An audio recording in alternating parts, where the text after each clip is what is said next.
শিক্ষার্থীরা কনফারেন্স থেকে আসার পরে যখন তারা ছেড়ে নিয়েছিল সবার মন ভেঙে গিয়েছিল। তবে আমরা আমাদের শিক্ষার্থীদের মানে সকল জবিয়ান ভাই বোনদেরকে বলেছিলাম যে আসলে মানুষ তো আশাই পাচ্ছে, আপনারা একটু আসেন 6 তারিখে আপনাদের ম্যান্ডেটটা দিয়ে দেন। তো আলহামদুলিল্লাহ আমরা দেখেছি যে জবি শিক্ষার্থীরা যথেষ্ট উৎসবমুখী পরিবেশে তারা সায় দিয়েছেন, তাদের যোগ্য প্রার্থী তারা বেছে নিয়েছে। এতটুকু হচ্ছে কথা। আর সবথেকে বড় বিষয় হচ্ছে সর্বশেষ একটা অবাধ, সুষ্ঠু এবং গ্রহণযোগ্য একটা উপহার দিল বিশ্ববিদ্যালয় প্রশাসন। এজন্য যারা ভোটার হিসাবে ছিল আর যারা প্রার্থী ছিল সহযোগিতা করেছেন, সবাইকে মোবারকবাদ ও অভিনন্দন জানাই। আচ্ছা, এই যারা পরাজিত হবে তাদের ব্যাপারে কি বলবেন? ছোট্ট করে বিষয়, এখানে আসলে কেউ পরাজিত না, এটা জবিয়ানদের বিজয়। দিন শেষে এখানে তো আসলে একজনকেই নিতে হবে, একজনকেই প্রার্থী বিজয় হিসেবে ঘোষণা করা হবে। হয়তো এই কারণে আরেকজনের নামটা আসেনি, তবে এখানে ফ্যাক্ট নয়, এখানে হচ্ছে দিন শেষে আমরা জবিয়ানকে রিপ্রেজেন্ট করব। জবিয়ানদের বৃহত্তর স্বার্থে সবারই প্রয়োজন।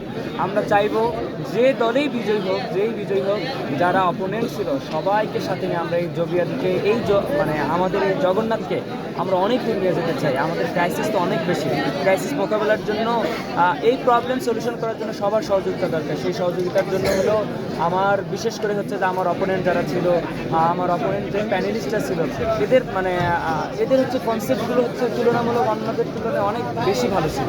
তবে দিন শেষে জবিয়ানদের বৃহত্তর সাথে তাদের সহযোগিতা একান্ত।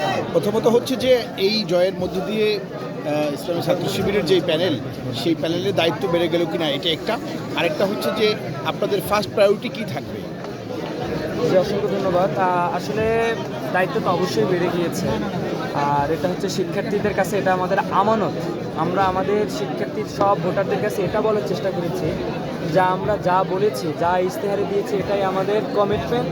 এই কমিটমেন্ট রক্ষা করার জন্য সবার সহযোগিতা দরকার। তবে আমরা আমাদের জায়গা থেকে সর্বোচ্চ ইফোর্ট দিয়ে এটা ফিল আপ করার চেষ্টা করব। আর আমরা প্রথমত কোন কাজটা করব, এটা হচ্ছে আমাদের ইশতেহারের বর্ণনায় আছে।